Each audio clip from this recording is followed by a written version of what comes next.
நடிகர் தனுஷ் அவர்கள் அடுத்தடுத்து நிறைய ப்ராஜெக்ட்ஸில் கமிட் ஆகி அதெல்லாம் வந்து பண்ணிக்கிட்டே தான் இருக்கார். சமீபத்தில் ஒரு காலேஜ் ஈவெண்ட்டில் வந்து கலந்துக்கிட்டாரு. அங்கே வந்து பசங்களுக்கு அட்வைஸ் கொடுங்க அப்படின்னு வந்து சொன்ன உடனே, அட்வைஸ் கொடுத்தா பசங்களுக்கு போர் அடிக்கும். சரி, ஓகே, சிம்பிளாக நான் ஒரே ஒரு விஷயத்த சொல்கிறேன்.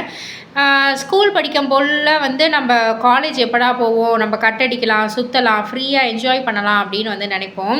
பட் ஆனால் நான் வந்து காலேஜ் படிக்க முடியல, நான் ஆக்டிங்க்கு வந்துட்டேன். பட் ஆனால் என் ஃப்ரெண்ட்ஸ் சொன்னதை வச்சு சொல்கிறேன். காலேஜ் போனதுக்கப்புறம் ஐயோ ரொம்ப கடுப்பாக இருக்கே, எப்படா நம்ம வேலைக்கு போவோன்னு இருக்குது, அப்போ ஃப்ரீயாகிடலாம் அப்படின்னு வந்து சொல்லுவாங்க.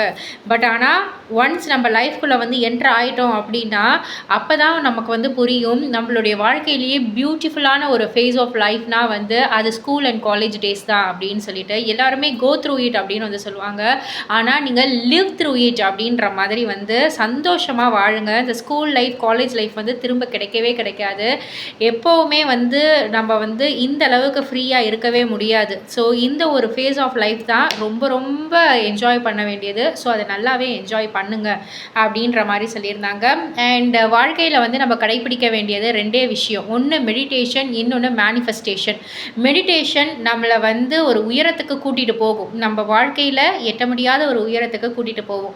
மேனிஃபெஸ்டேஷனும் அதே தான். நம்ம வந்து என்னவா ஆகிறோன்னு நினைக்கிறோமோ அது நம்ம ஆகிட்டோம், அது நம்ம கையில் வந்து சேர்ந்துருச்சு அப்படின்ற மாதிரியே நினச்சி அதை வந்து நீங்கள் கோ த்ரூ பண்ணுங்கள். கண்டிப்பாக அந்த ஒரு நிலைக்கு நீங்கள் வருவீங்க. அதுதான் மேனிஃபெஸ்டேஷன். ஸோ ரெண்டுத்தையுமே வந்து கடைப்பிடிங்க. உங்கள் லைஃப்பில் நீங்கள் நல்லா இருப்பீங்க அப்படின்ற மாதிரி வந்து ரொம்பவே சூப்பரான ஒரு அட்வைஸ் தான் வந்து சொல்லியிருந்தாரு.